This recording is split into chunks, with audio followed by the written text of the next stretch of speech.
ラーメン屋さんによくあるこれ、洗い物ゼロで作っていくよ。もやしを洗うのはこんな感じで直接サッとで OK。レンチンもできる耐熱ポリ袋で作っていくよ。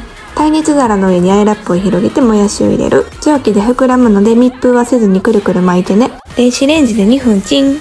袋の上からぎゅーっと絞ったら水気がたくさん出てくるよ。ジャーっと出して、醤油大さじ2分の1、ごま油大さじ2分の1、鶏ガラスープ小さじ2分の1、砂糖小さじ2分の1、ニンニク少々、コチュジャン小さじ1、ごま適量入れる。あとは調味料が全部馴染むまでしっかりもみもみ混ぜ混ぜもみもみ混ぜ混ぜしていくよ。